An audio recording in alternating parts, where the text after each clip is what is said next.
ఇప్పుడు నేను చూపించింది వచ్చేసి సాధు అంటే పిల్లలకి న్యాచురల్గా బొట్టు తయారు చేస్తారు కదా. అంటే ఇప్పుడు మనకు డాక్టర్స్ కూడా చెప్తున్నారు కెమికల్స్ ఉన్నవి ఏమి వాడొద్దని. దానికి ఏంటంటే ఒక బాండి పెట్టుకొని పొయ్యి మీద దాంట్లో సగ్గుబియ్యం వేసుకొని అది కొంచెం బాగా మాడే వరకు పెట్టుకొని దాంట్లోకి కొంచెం మంట అంటించాలన్నమాట. అంటే ఆ మంట అంతా సగ్గుబియ్యానికి అంటించాలి.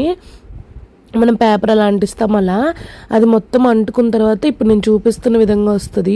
కొంచెం బాగా మంట వస్తుంది, అందుకే పొయ్యి మీద చేసుకుంటే మీకు ఈజీగా ఉంటుంది. ఇట్లా బాగా మంట వచ్చాక ఒక గ్లాస్ వాటర్ అనేది దీంట్లో పోసేయాలి. పోసేసి పప్పు గుత్తి తీసుకొని బాగా మెదుపుకొని కర్రతో బాగా మెదుపుకోవాలి.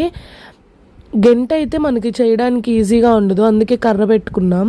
ఇప్పుడు దీన్ని ఒక మంచి క్లాత్తో తేరబోసుకొని ఆ లిక్విడ్ని ఒక 3 days ఎండలో ఎండబెట్టుకుంటే బాగా గట్టిగా అయిపోతుంది. అప్పుడు కొంచెం లైట్గా నీళ్ళు వేసుకొని మనం డైలీ పిల్లలకి ఈ సాధ అనేది పెట్టుకోవచ్చు.